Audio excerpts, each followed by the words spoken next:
कहानी की शुरुआत ग्रेसफील्ड नाम के एक बहुत ही सुंदर अनाथालय से होती है। यह अनाथालय चारों तरफ से खूबसूरत मैदानों और घने जंगलों से घिरा हुआ है। यहाँ रहने वाले बच्चे एक दूसरे को अपना सगा भाई बहन मानते हैं। इन सभी बच्चों की देखभाल करने के लिए एक औरत है जिसका नाम इसाबेला है। यहाँ के बच्चे इसाबेला को माँ कहकर बुलाते हैं। माँ इसाबेला यहाँ सभी बच्चों को बहुत अच्छी तरह पढ़ाती लिखाती है और रोज उनका IQ टेस्ट लिया जाता है। इसाबेला का कहना है कि वो बच्चों को इसलिए पढ़ाती है ताकि जब बाहर की दुनिया से कोई फैमिली उन्हें अडॉप्ट करने आए तो वो बाहर अच्छे से जी सकें। लेकिन इस अनाथालय की दो चीजें बहुत ही अजीब हैं। पहली बात तो यह कि यहाँ जितने भी बच्चे हैं उन सभी के गले पर एक नंबर का टैटू बना हुआ है। हर बच्चे की पहचान उसके इसी नंबर से होती है। दूसरी बात, यहाँ रहने वाला कोई भी बच्चा अनाथालय के चारों तरफ लगी लकड़ी की फेंस को पार नहीं कर सकता। इसके अलावा वहाँ एक बड़ा सा मेन गेट भी है जिसके पास जाने की किसी को इजाजत नहीं है। इसाबेला बच्चों से कहती है कि बाहर की दुनिया बहुत खतरनाक है,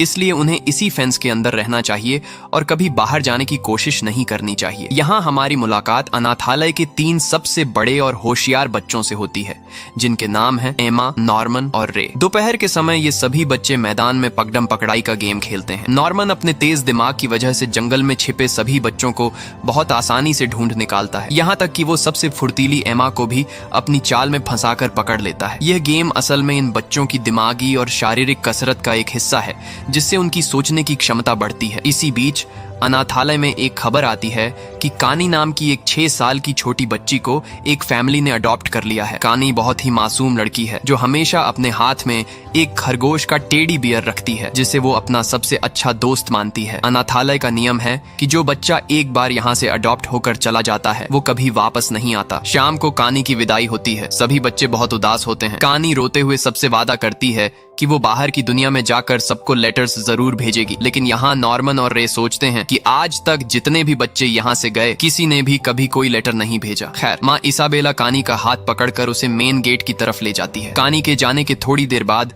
एमा और नॉर्मन हॉल की सफाई कर रहे होते हैं। तभी एमा की नजर टेबल पर पड़ती है जहां कानी का पसंदीदा टेडी बियर छूट गया था। एमा परेशान हो जाती है क्योंकि कानी इस टेडी के बिना कहीं नहीं जाती थी। तभी वहां रे आता है और कहता है कि मेन गेट की लाइट अभी भी जल रही है जिसका मतलब कानी अभी वहीं होगी। अगर तुम लोग जल्दी जाओ तो उसे ये टेडी बियर दे सकते हो। एमा और नॉर्मन जानते थे कि गेट के पास जाना नियम के खिलाफ है, फिर भी एमा और नॉर्मन हाथ में कानी का वो टेडी बियर लेकर तेजी से मेन गेट की तरफ भागते हैं। जब वो गेट के पास पहुंचते हैं तो उन्हें वहां एक बड़ा ट्रक खड़ा दिखाई देता है। उन्हें लगता है कि कानी शायद इसी ट्रक के अंदर होगी। नॉर्मन और एमा ट्रक के अंदर की तरफ झांकते हैं लेकिन अंदर का नजारा देखते ही दोनों के होश उड़ जाते हैं। ट्रक के अंदर कानी की डेड बॉडी रखी हुई थी और उसके सीने पर एक लाल रंग का फूल रखा हुआ था। एमा डर के मारे कांपने लगती है और उसके हाथ से वो टेडी बियर वहीं जमीन पर गिर जाता है। तभी अचानक उन्हें किसी के आने की आवाज सुनाई देती है। नॉर्मन तुरंत समझदारी दिखाता है और एमा का हाथ पकड़कर ट्रक के नीचे छुप जाता है। वहां वो देखते हैं कि 2 बहुत ही भयानक और बड़े बड़े डीमंस आते हैं। वो दोनों राक्षस कानी की बॉडी को ट्रक से निकालकर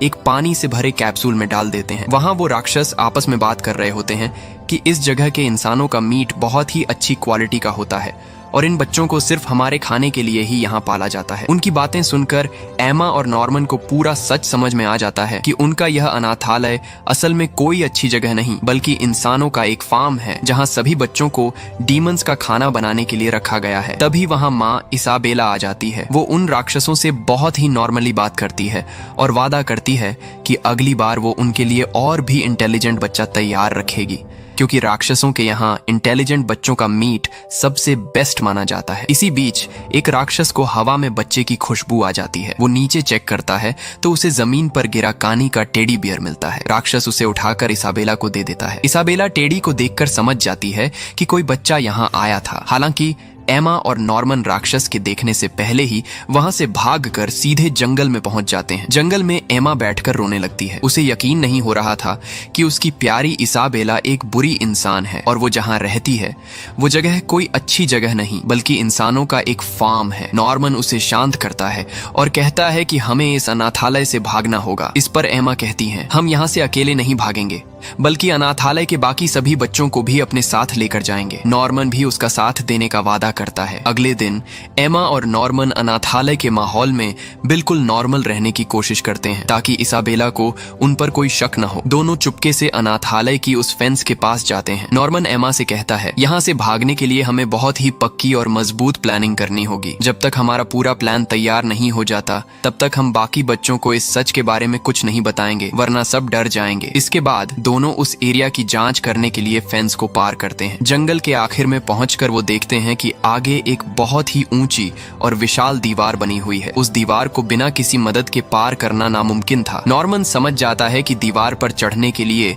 उन्हें अनाथालय से कुछ मजबूत रस्सियों का इंतजाम करना होगा। दूसरी तरफ मैदान में खेल रहे बच्चे अचानक परेशान हो जाते हैं क्योंकि उनमें से एक छोटी लड़की गायब हो गई थी। तभी माँ इसाबेला वहां आती है और बच्चों को परेशान देखकर बिल्कुल नहीं घबराती। वो तुरंत अपनी जेब से एक अजीब सी घड़ी जैसी दिखने वाली मशीन निकालती है, उसकी स्क्रीन पर कुछ चेक करती है और सीधे जंगल की ओर चली जाती है। सिर्फ कुछ ही सेकंड में इसाबेला उस खोई हुई लड़की को अपने साथ मैदान में वापस ले आती है। ये देखकर एमा और नॉर्मन समझ जाते हैं कि इसाबेला ने सभी बच्चों के शरीर में कोई सीक्रेट ट्रैकर लगाया हुआ है, जिसकी मदद से वो हर बच्चे की लाइव लोकेशन का पता लगा लेती है। यानी अब उनके लिए यहाँ से भागना और भी मुश्किल हो गया था। अगले दिन एमा और नॉर्मन फिर से जंगल में जाते हैं और एक खोखले पेड़ के अंदर कुछ रस्सियां छिपा देते हैं। इसी दौरान रे वहां आ जाता है और उन्हें रंगे हाथों पकड़ लेता है। रे उनसे सीधे पूछता है, आखिर तुम दोनों क्या छुपा रहे हो? नॉर्मन और एमा बिना कुछ छुपाए रे को उस रात का सारा सच और राक्षसों के फार्म वाली बात बता देते हैं। रे बहुत ही प्रैक्टिकल लड़का था। वो बिना किसी फालतू ड्रामे के उनकी बातों पर तुरंत विश्वास कर लेता है और कहता है, इस मिशन में मैं भी तुम्हारी मदद करूंगा। इसके बाद वो तीनों आगे की रिसर्च करने के लिए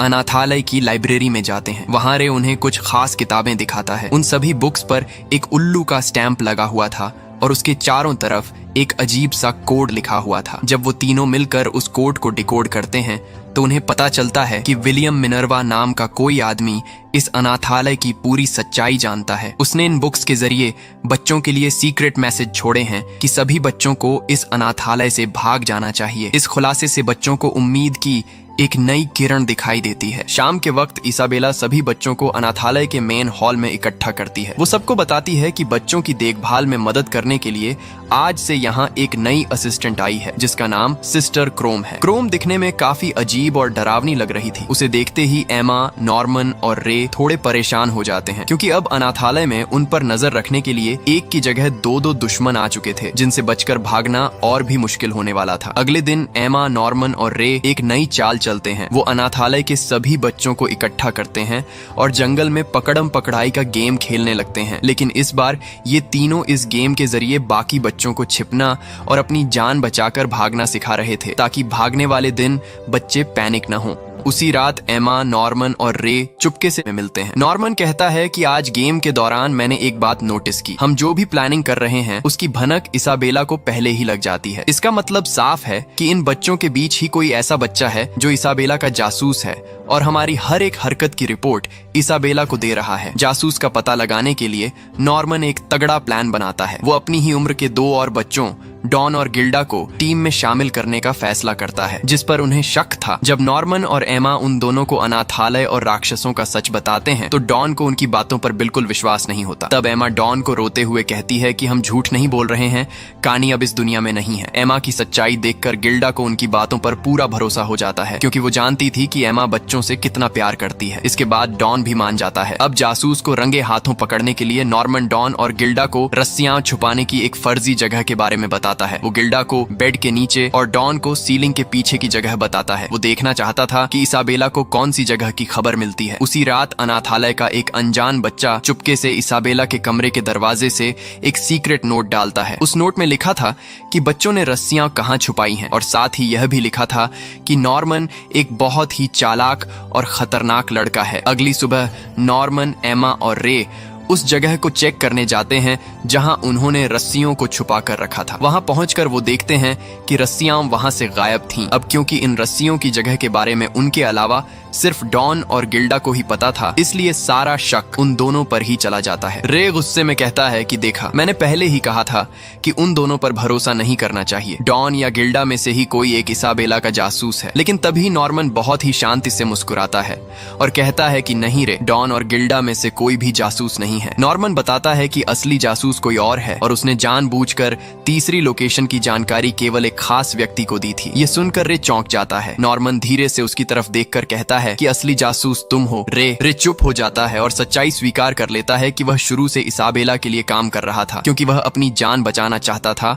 और अकेले भाग नहीं सकता था। रे आगे बताता है कि खुद को जिंदा रखने के लिए मैंने इसाबेला के सामने एक सौदा रखा। मैंने उससे कहा कि मैं बच्चों के बीच रहकर उसके लिए जासूसी करूंगा और बदले में वो मेरे एडॉप्शन का टाइम बढ़ा देगी। रे कहता है कि मैं यहाँ से अकेले बाहर नहीं भाग सकता था, मुझे तुम दोनों की जरूरत थी, इसीलिए मैंने खुद जानबूझकर कानी के उस टेडी बियर को टेबल पर छोड़ा था और तुम्हें हिंट दिया था कि मेन गेट की लाइट चालू है। मैं चाहता था कि तुम और एमा वहां जाओ और अपनी आंखों से फार्म का सच देख सको, ताकि तुम भागने का प्लान बनाओ और मैं तुम्हारे साथ यहाँ से निकल सकूं। रे की ये पूरी सच्चाई सुनकर नॉर्मन और एमा को बड़ा झटका लगता है, लेकिन वो जानते थे कि रे दिल का बुरा नहीं है, वो बस खुद को बचाना चाहता था। एमा रे से कहती है कि भले ही तुमने जो किया वो गलत था, लेकिन हम आज भी तुम पर पूरा भरोसा करते हैं। इसके बाद वो दोनों रे को अपनी टीम से बाहर निकालने के बजाय उसे एक डबल स्पाई बना देते हैं। यानी अब रे इसाबेला के सामने नाटक तो जासूसी का करेगा, लेकिन असल में वो उनकी सारी इंफॉर्मेशन नॉर्मन और एमा को देगा। इसके बाद रे उन्हें अपने कमरे में ले जाता है और फर्श के नीचे बने एक सीक्रेट होल को दिखाता है। इस होल में रे ने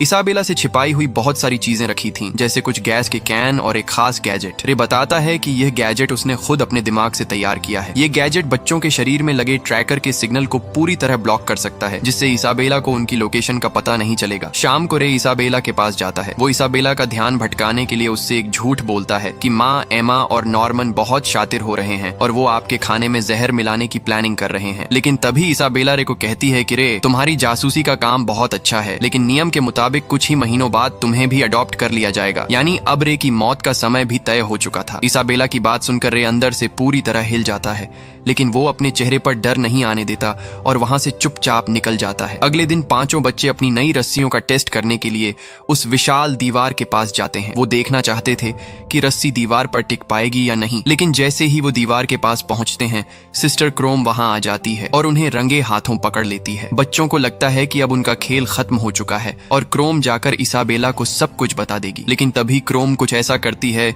जिसकी उम्मीद किसी को नहीं थी। वो कहती है कि डरो मत, मैं इसाबेला को इस बारे में कुछ नहीं बताऊंगी। मैं तो खुद तुम बच्चों की मदद करना चाहती हूँ ताकि तुम यहाँ से भाग सको। बच्चों को उसकी बातों पर बिल्कुल भरोसा नहीं होता। तब क्रोम अपनी कॉलर हटाकर एक निशान दिखाती है। वो बताती है कि मेरी बॉडी के अंदर एक सीक्रेट चिप लगी हुई है। अगर कोई भी बच्चा मेरी सिक्योरिटी से भाग जाता है या मैं इसाबेला के खिलाफ जाती हूँ, तो इस अनाथालय के हेडक्वार्टर वाले इस चिप के जरिए मुझे करंट देकर सीधे मार डालेंगे। क्रोम आगे बताती है कि वो इसी अनाथालय में पली बड़ी है। वो इसाबेला को हटाकर खुद इस फार्म की मां बनना चाहती थी ताकि अपनी जान बचा सके। उसी रात वो पांचों बच्चे सिस्टर क्रोम के कमरे में जाते हैं। वहां क्रोम उन्हें इस दुनिया का असली और सबसे खौफनाक इतिहास सुनाती है। वो बताती है कि आज से करीब 1000 साल पहले इंसानों और डीमंस के बीच एक बहुत ही भयानक युद्ध शुरू हुआ था, जिसमें दोनों तरफ के लाखों लोग मारे गए थे। इस तबाही को रोकने के लिए दोनों ग्रुप्स के बीच एक समझौता हुआ, जिसका नाम रखा गया ईद प्रॉमिस। इस प्रॉमिस के मुताबिक इंसानों और राक्षसों ने अपनी दुनिया को 2 अलग अलग हिस्सों में बांट लिया। राक्षसों ने वादा किया कि वो अब इंसानों की दुनिया में जाकर उन पर हमला नहीं करेंगे, लेकिन इस शांति के बदले में इंसानों को एक बहुत ही क्रूर शर्त माननी पड़ी। शर्त यह थी कि राक्षसों को खाने के लिए इंसानी बच्चों की सप्लाई दी जाएगी। इसी शर्त को पूरा करने के लिए इस दुनिया में ग्रेस फील्ड जैसे कई सीक्रेट फार्म्स बनाए गए, जहां अनाथ बच्चों को बहुत अच्छे माहौल में पाला पोसा जाता है। क्रोम आगे बताती है कि राक्षसों को जितना ज्यादा इंटेलिजेंट बच्चा खाने को मिलता है, उनका दिमाग उतना ही ज्यादा समझदार और ताकतवर होता जाता है। अगर वो इंसानी दिमाग नहीं खाएंगे तो वो जानवरों जैसे जंगली बन जाएंगे। इसी वजह से इसाबेला बच्चों को इतना ज्यादा पढ़ाती है और उनका रोज IQ टेस्ट लेती है। इसी बातचीत के दौरान बच्चे क्रोम से उनके कानों में लगे ट्रैकर के बारे में पूछते हैं। क्रोम बताती है कि सभी बच्चों के कानों के पीछे एक बहुत ही छोटा ट्रैकर लगाया गया है, जिससे इसाबेला अपनी घड़ी में सबकी लोकेशन देख सकती है। अब क्योंकि रे पहले ही इस ट्रैकर को ब्लॉक करने का गैजेट बना चुका था, इसलिए बच्चों के चेहरे पर कोई डर नहीं दिखता। बच्चों का यह कॉन्फिडेंस देखकर क्रोम समझ जाती है कि इन बच्चों को ट्रैकर को बेकार करने का तरीका मिल चुका है। अगले दिन क्रोम बच्चों के रूम में थी, तभी वहां इसाबेला आ जाती है। इसाबेला के हाथ में एक लेटर था। इसाबेला वो लेटर क्रोम के हाथ में थमा देती है और बताती है कि हेडक्वार्टर से ऑर्डर आया है कि तुम्हें दूसरे अनाथालय में मान की पोस्ट दी जा रही है, इसलिए तुम्हें इसी वक्त ग्रेस फील्ड हाउस छोड़कर जाना होगा। यह खबर सुनकर सिस्टर क्रोम को बहुत बुरी लगती है। वो अच्छी तरह जानती थी कि इसाबेला उसे प्रमोशन नहीं दे रही बल्कि रास्ते से हटा रही है, क्योंकि इसाबेला को क्रोम की चालबाजी का पता चल चुका था। क्रोम समझ जाती है कि अब उसका बचना नामुमकिन है। अनाथालय से निकलने से पहले क्रोम बच्चों की मदद करने के लिए एक स्पेशल पेन छोड़कर चली जाती है। जब क्रोम अनाथालय के मेन गेट पर पहुंचती है तो वहां उसकी मुलाकात इस पूरे सिस्टम की सुपरवाइजर से होती है, जिसे सभी लोग दादी कहकर बुलाते थे। क्रोम अपनी जान बचाने के आखिरी मौके के तौर पर दादी को बताती है कि ग्रेस फील्ड के बच्चे बहुत शातिर हैं और वो यहाँ से भागने का प्लान बना रहे हैं, और इसाबेला इस बात को छुपा रही है। लेकिन दादी क्रोम की एक नहीं सुनती। दादी कहती है कि इसाबेला मेरा सबसे पसंदीदा है और वो बच्चों को कभी भागने नहीं देगी। तभी अंधेरे कॉरिडोर से एक बहुत ही भयानक और बड़ा राक्षस बाहर निकलता है। क्रोम डर के मारे चिल्लाने लगती है, लेकिन दादी के इशारे पर वो राक्षस क्रोम पर हमला कर देता है और उसे वहीं मार डालता है। सिस्टर क्रोम के जाने के बाद एमा और नॉर्मन बिना वक्त गंवाए अपनी प्लानिंग के अगले हिस्से पर काम करना शुरू कर देते हैं। वो दोनों चुपके से उस विशाल दीवार की तरफ जाते हैं ताकि उस पर चढ़कर बाहर की दुनिया का रास्ता देख सकें। दूसरी तरफ रे अनाथालय के अंदर ही रुकता है और इसाबेला को अपनी बातों में उलझा कर रखता है ताकि उसका ध्यान दीवार की तरफ न जाए। लेकिन इसाबेला इन बच्चों से कहीं ज्यादा चालाक थी। उसे रे की बातों पर पहले से ही शक था, इसलिए वो रे की किसी भी बात में नहीं आती और उसे एक खाली कमरे में लॉक कर देती है। फिर इसाबेला सीधे जंगल की तरफ बढ़ जाती है। कमरे में बंद रे को बचाने के लिए वहां डॉन आ जाता है। डॉन जल्दी से उस कमरे का लॉक तोड़कर रे को बाहर निकालता है। आजाद होते ही रे और डॉन दीवार की तरफ भागते हैं ताकि एमा और नॉर्मन को अलर्ट कर सकें, लेकिन तब तक बहुत देर हो चुकी थी। इसाबेला सीधे उस दीवार के पास पहुंच जाती है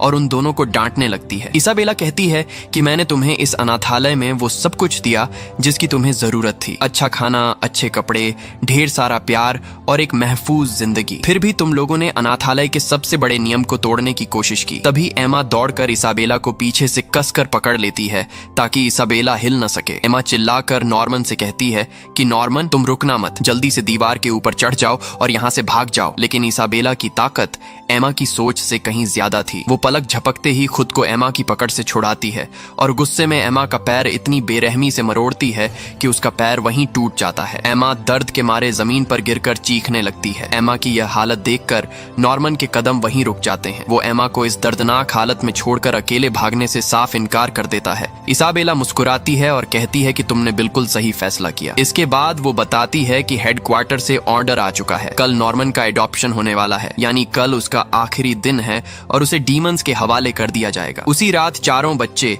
एक कमरे में इकट्ठे होते हैं। रे नॉर्मन से कहता है कि हमारे पास सिर्फ आज की रात है। हम कल सुबह ही तुम्हारे पैर में चोट लगने का नाटक करेंगे या तुम्हें अनाथालय के अंदर ही कहीं छुपा देंगे, जिससे तुम्हारा शिपमेंट रुक जाएगा। लेकिन नॉर्मन उनके इस प्लान के लिए साफ मना कर देता है। वो कहता है कि अगर मैं यहाँ से भागने की कोशिश करूंगा या छुपूंगा तो इसाबेला पूरे अनाथालय को हाई अलर्ट पर डाल देगी। वो सुरक्षा और ज्यादा कड़ी कर देगी, जिसके बाद बाकी बच्चों का यहाँ से भागना हमेशा के लिए नामुमकिन हो जाएगा। नॉर्मन भावुक होकर कहता है कि अगर मुझे अपने भाई बहनों और तुम दोस्तों की रक्षा करने के लिए अपनी जान भी देनी पड़े तो मैं खुशी खुशी अपना बलिदान दे दूंगा। अगली सुबह नॉर्मन बहुत ही शांत मन से अपना सामान पैक करने लगता है। तभी अलमारी के एक कोने में उसे वो सीक्रेट पेन मिलता है जिसे सिस्टर क्रोम ने जाने से पहले उनके लिए छुपा कर रखा था। नॉर्मन उस पेन को ध्यान से देखता है और समझ जाता है कि यह कोई मामूली पेन नहीं है, बल्कि इसके अंदर बाहर की दुनिया का कोई बहुत बड़ा राज या नक्शा छिपा हुआ है। वो उस पेन को चुपचाप अपनी जेब में रख लेता है। अनाथालय छोड़ने से पहले नॉर्मन बाकी बच्चों को बिना बताए चुपके से उस विशाल दीवार पर चढ़ जाता है। वो देखना चाहता था कि दीवार के उस पार की दुनिया कैसी है, ताकि वो आखिरी बार अपने दोस्तों के लिए आगे का रास्ता साफ कर सके। लेकिन जैसे ही नॉर्मन दीवार के बिल्कुल ऊपर पहुंचता है तो उसके होश उड़ जाते हैं। दीवार के दूसरी तरफ कोई जमीन या रास्ता नहीं था, बल्कि एक बहुत ही गहरी और विशाल खाई बनी हुई थी। उस खाई की गहराई इतनी ज्यादा थी कि अगर कोई वहां से नीचे गिरे तो उसका बचना नामुमकिन था। नॉर्मन समझ जाता है कि इस खाई को पार करने का सिर्फ एक ही तरीका है, उन्हें इस खाई के ऊपर बना कोई पुल खोजना होगा जो सीधे राक्षसों की दुनिया से बाहर ले जाता हो। नॉर्मन तुरंत दीवार से नीचे उतरकर अनाथालय वापस आता है। वो बिना किसी को भनक लगे एक कागज के टुकड़े पर उस खाई का पूरा नक्शा और ड्राइंग बनाता है। वो उस नक्शे में लिखता है कि दीवार के पार गहरी खाई है, इसलिए तुम लोग सीधे कूदने की गलती मत करना। तुम्हें खाई को पार करने के लिए उस पुल को खोजना होगा जो इसाबेला के कंट्रोल रूम के पास से जाता है। नॉर्मन उस नक्शे और सीक्रेट पेन को एम्मा के बिस्तर के नीचे छुपा देता है। शाम का वक्त होता है। अब नॉर्मन के जाने का समय आ चुका था। अनाथालय के सभी बच्चे मेन हॉल में इकट्ठे होते हैं। छोटे बच्चों को लग रहा था कि नॉर्मन एक बहुत ही अच्छी फैमिली के पास जा रहा है, इसलिए वो खुश थे। लेकिन एम्मा, रे, डॉन और गिल्डा का रो रो कर बुरा हाल था। एम्मा टूटे हुए पैर के साथ नॉर्मन के पास जाती है और उसे गले लगाकर फूट फूट कर रोने लगती है, क्योंकि वो जानती थी कि इस दरवाजे के पार जाते ही राक्षस नॉर्मन को मार कर खा जाएंगे। नॉर्मन एम्मा के आंसू पोंछता है और मुस्कुराते हुए सबसे अलविदा कहकर इसाबेला के साथ मेन गेट की तरफ बढ़ जाता है। इसाबेला नॉर्मन को अनाथालय के उस खौफनाक गेट के पार ले जाती है। गेट के अंदर बने उस सीक्रेट कॉरिडोर में नॉर्मन को एक कमरे में ले जाया जाता है। वहां उसकी मुलाकात पीटर नाम के एक रईस आदमी से होती है। पीटर बहुत ही साफ सुथरे कपड़ों में था और उसके चेहरे पर मुस्कान थी। पीटर नॉर्मन को समझाना शुरू करता है कि वो कोई मामूली इंसान नहीं है। वो इस पूरी दुनिया में चल रहे ह्यूमन फार्मिंग यानी इंसानों को पालने और उन्हें डेमोन्स को खाना खिलाने वाले पूरे ऑपरेशन का लीडर है। पीटर नॉर्मन की बुद्धिमानी से बहुत इम्प्रेस था, इसलिए वो उसे इस अनाथालय और बाहर की दुनिया के समझौतों के बारे में सारी चीजें डिटेल में बताने लगता है। नॉर्मन बहुत ही शांत होकर पीटर की आंखों में देखता है। वो कहता है कि तुम्हें मुझे यह सब चीजें डिटेल में बताने की कोई जरूरत नहीं है। मैं अच्छी तरह जानता हूँ कि यहाँ मेरे साथ क्या होने वाला है और मैं यहाँ अपनी मर्जी से अपने दोस्तों को बचाने के लिए आया हूँ। पीटर उसकी यह हिम्मत देखकर हैरान जाता है, लेकिन नियम तो नियम थे। तभी कमरे के पीछे से एक बहुत ही खौफनाक और बड़ा डीमन बाहर निकलता है और नॉर्मन की तरफ बढ़ता है और उसे वहीं खत्म कर देता है। दूसरी तरफ अनाथालय के अंदर एम्मा का रो रो कर बुरा हाल था। नॉर्मन के जाने के गम में वो पूरी तरह टूट चुकी थी और अपने टूटे हुए पैर की वजह से वो बेड से हिल भी नहीं पा रही थी। इसी बीच इसाबेला एम्मा के कमरे में आती है और बहुत ही प्यार से उसका सिर सहलाते हुए कहती है कि एम्मा, तुम इस अनाथालय की सबसे होशियार लड़की हो। मैं तुम्हारी तकलीफ समझ सकती हूँ, लेकिन अब तुम्हें सच को स्वीकार कर लेना चाहिए। फिर इसाबेला कहती है, मैं चाहती हूँ कि तुम इस अनाथालय की अगली माँ बनने की ट्रेनिंग शुरू कर दो। अगर तुम मेरी बात मान लेती हो तो तुम डीमंस का खाना बनने से बच जाओगी और एक बहुत ही आलीशान और महफूज जिंदगी जी सकोगी। इसाबेला की यह बात सुनकर एम्मा अंदर से पूरी तरह सिहर जाती है। उसे समझ आता है कि माँ इसाबेला उसे भी अपने जैसा एक कसाई बनाना चाहती है जो खुद बच्चों को मौत के मुंह में धकेलती है। दूसरी तरफ रे भी बहुत दुखी था। नॉर्मन उसका सबसे अच्छा दोस्त था और अब वो इस दुनिया में नहीं है। नॉर्मन के जाने के गम में वो दिन भर चुपचाप एक कोने में बैठा रहता और किसी से बात भी नहीं करता। तभी एक शाम इसाबेला रे के पास जाती है और उसके चेहरे की उदासी को देखकर मुस्कुराती है। वो रे को कहती है कि रे, तुम्हारा जासूसी का काम अब खत्म हो चुका है, क्योंकि एडॉप्शन के लिए अगला नंबर तुम्हारा ही है। कुछ ही दिनों में तुम्हारा शिपमेंट होने वाला है, इसलिए अपनी मौत के लिए तैयार हो जाओ। लेकिन यह सुनकर रे के चेहरे पर कोई डर नहीं आता, बल्कि उसकी आंखों में एक अजीब सी चमक आ जाती है। उसने मन ही मन कुछ ऐसा तय कर लिया था जो पूरे अनाथालय को हिलाकर रख देने वाला था। आखिरकार कुछ दिनों बाद वो रात आ ही जाती है जो रे की अनाथालय में आखिरी रात होने वाली थी। रात के सन्नाटे में रे अनाथालय के डाइनिंग हॉल में अकेला बैठा हुआ था। तभी वहाँ एम्मा आती है। एम्मा का पैर अब काफी हद तक ठीक हो चुका था। एम्मा रे के पास जाकर कहती है कि रे, हमारे पास अब भी मौका है, हम यहाँ से भाग सकते हैं। मेरे पास यहाँ से भागने का एक बहुत ही बेहतरीन प्लान है। लेकिन रे उसकी बात को बीच में ही काट देता है और कहता है कि एम्मा, अब बहुत देर हो चुकी है। नॉर्मन के जाने के बाद मैंने भागने की सारी उम्मीदें छोड़ दी हैं, लेकिन मैं इन डेमोन्स का खाना बनकर अपनी जिंदगी खत्म नहीं करूंगा। मैंने अपने लिए एक अलग ही प्लान तैयार किया है। इससे पहले कि एम्मा कुछ समझ पाती, रे माचिस की तीली जलाकर खुद के कपड़ों पर फेंक देता है। देखते ही देखते आग की ऊंची ऊंची लपटें रे को अपनी चपेट में ले लेती हैं और पूरे कमरे में धुआं फैलने लगता है। एमा यह खौफनाक नजारा देखकर बुरी तरह चिल्लाने लगती है। आग की लपटों और एमा के रोने की आवाज सुनकर इसाबेला पागलों की तरह दौड़ती हुई डाइनिंग हॉल की तरफ आती है। जैसे ही वो कमरे का नजारा देखती है, उसके होश उड़ जाते हैं। पूरा कमरा आग की चपेट में था। एमा रोते हुए कहती है कि माँ देखो, रे ने खुद को आग लगा ली, वो इस आग के अंदर है। इसाबेला बुरी तरह घबरा जाती है। वो तुरंत अपनी जेब से वो घड़ी जैसी मशीन निकालती है ताकि रे के ट्रैकर की लोकेशन देख सके। स्क्रीन पर रे का सिग्नल उसी आग के ठीक बीचों बीच दिखाई दे रहा था। इसाबेला को पक्का यकीन हो जाता है कि रे आग के अंदर ही जल रहा है। इसाबेला बिना कोई वक्त गंवाए कमरे में रखी आग बुझाने वाली गैस उठाती है और पागलों की तरह आग को काबू करने में लग जाती है। लेकिन जैसे ही इसाबेला का ध्यान आग बुझाने पर जाता है, एमा चुपके से वहां से गायब हो जाती है। जब इसाबेला पीछे मुड़ती है तो देखती है कि एमा वहां नहीं थी। सिर्फ इतना ही नहीं, जब वो फर्श को ध्यान से देखती है तो उसे वहां खून की कुछ बूंदें और एक कटी हुई इंसानी खाल का टुकड़ा दिखाई देता है। ये देखते ही इसाबेला को समझ आ जाती है कि बच्चों ने उसके साथ धोखा किया है। अब इसाबेला को समझ आ चुका था कि रे मरा नहीं है, बल्कि यह सब उसे चकमा देने के लिए किया गया था। यहाँ कहानी में एक फ्लैशबैक दिखाया जाता है। असल में जब नॉर्मन इस अनाथालय से विदा हुआ था तो उसने जाने से पहले एमा के लिए बिस्तर के नीचे जो नक्शा और सीक्रेट नोट छोड़ा था, उसमें एक बहुत ही पक्की प्लानिंग लिखी हुई थी। नॉर्मन जानता था कि रे खुद को आग लगाने की सोच रहा है, इसलिए नॉर्मन ने नोट में एमा को समझाया था कि रे की इस जिद को ही हमें अपना सबसे बड़ा हथियार बनाना होगा। नॉर्मन के जाने के बाद एमा ने वो सीक्रेट नोट चुपके से डॉन और गिल्डा को दिखा दिया था। पिछले कुछ दिनों से जब एमा अपने पैर की चोट की वजह से बिस्तर पर होने का नाटक कर रही थी, तब डॉन और गिल्डा बाकी बड़े बच्चों के साथ मिलकर अनाथालय के अंदर ही भागने की पूरी तैयारी कर रहे थे। इस पूरे प्लान की भनक रे को भी नहीं थी, क्योंकि रे पर इसाबेला 24 घंटे नजर रखती थी। अब कहानी प्रेजेंट में आती है। असल में जब रे डाइनिंग हॉल में खुद पर तेल छिड़क कर आग लगाने जा रहा था, तब एमा ने आखिरी पल में रे को पीछे खींच लिया था। इसके बाद एमा ने एक तेज चाकू निकाला और बहुत ही फुर्ती से रे के कान के पीछे कट लगाकर उस सीक्रेट ट्रैकर को शरीर से बाहर निकाल दिया। यही वजह थी कि वहां जमीन पर खून और खाल का टुकड़ा गिरा था। एमा ने उस कटे हुए ट्रैकर को और रे के कुछ पुराने कपड़ों को आग में डाल दिया था ताकि इसाबेला की मशीन में यही दिखे कि रे आग के अंदर ही मौजूद है। इस तरह इसाबेला आग बुझाने में उलझ गई और बच्चों को वहां से निकलने का पूरा मौका मिल गया। इसके बाद एमा ने चाकू से अपने कान का ट्रैकर भी बाहर निकाल फेंका और रे को लेकर सीधे जंगल की तरफ भाग निकली। भागते हुए रे हैरान होकर एमा से पूछता है कि लेकिन बाकी बच्चों का क्या हम उन्हें यहीं छोड़ रहे हैं? तब एमा मुस्कुराते हुए कहती है कि नहीं रे, डॉन और गिल्डा ने पहले ही सभी बड़े बच्चों के ट्रैकर निकाल दिए हैं और वो सब दीवार की तरफ बढ़ चुके हैं। लेकिन हम 4 साल से छोटे बच्चों को अपने साथ नहीं ले जा रहे हैं, क्योंकि वो इतनी गहरी खाई को पार नहीं कर पाएंगे। मैंने अनाथालय के सबसे समझदार छोटे बच्चे फील को पूरा सच बता दिया है और उससे वादा किया है कि हम 2 साल के अंदर वापस आएंगे और उन सभी छोटे बच्चों को यहाँ से छुड़ा कर ले जाएंगे। इधर इसाबेला लालटेन उठाती है और अकेले ही रात के अंधेरे में बच्चों का पीछा करने के लिए जंगल की तरफ दौड़ पड़ती है। इधर सभी बच्चों के कानों से ट्रैकर निकाले जा चुके थे, इसलिए अब वो पूरी तरह आजाद होकर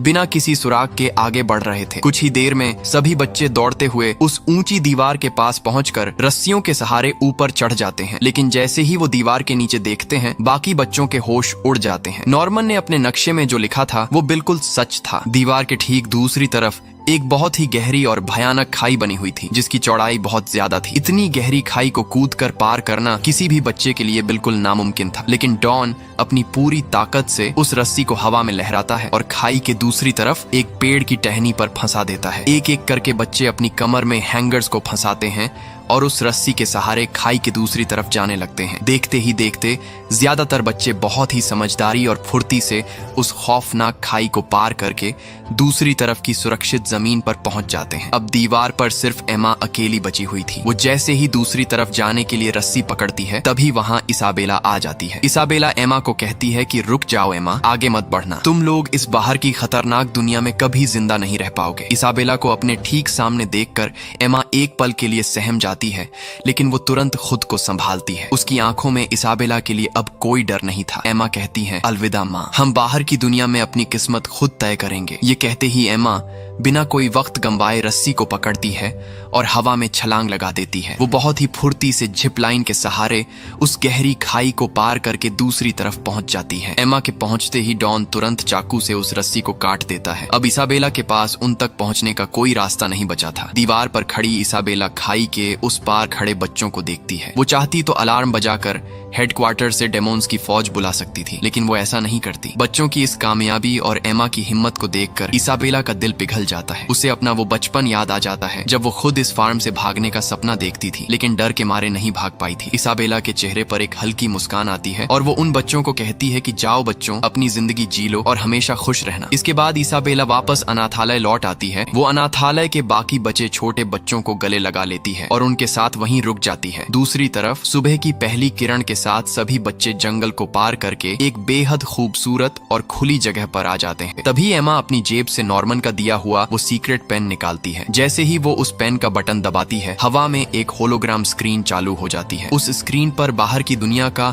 एक पूरा डिजिटल नक्शा उभर आता है और साथ ही विलियम मिनर्वा का एक आखिरी मैसेज दिखाई देता है, जिसमें लिखा था, अनाथालय से बाहर की दुनिया में तुम्हारा स्वागत है। आगे का रास्ता मुश्किल है, लेकिन उम्मीद मत छोड़ना। एमा और रे एक दूसरे की तरफ देखते हैं और मुस्कुराते हैं। भले ही नॉर्मन आज उनके साथ नहीं था, लेकिन उसके बनाए प्लान की बदौलत आज ये लोग जिंदा और आजाद थे। एमा आगे बढ़ती है और सभी बच्चों का हाथ थाम कर कहती है, यह हमारी नई शुरुआत है। और इसी के साथ ये कहानी खत्म हो जाती है। उम्मीद है आप सबको ये कहानी पसंद आई होगी। अगर पसंद आई होगी तो इस वीडियो को लाइक और मेरे चैनल को सब्सक्राइब जरूर करें, ताकि हमारे हर आने वाली वीडियो सबसे पहले आप तक पहुंचे। तो चलिए मिलते हैं नेक्स्ट वीडियो में। तब तक के लिए थैंक यू सो मच।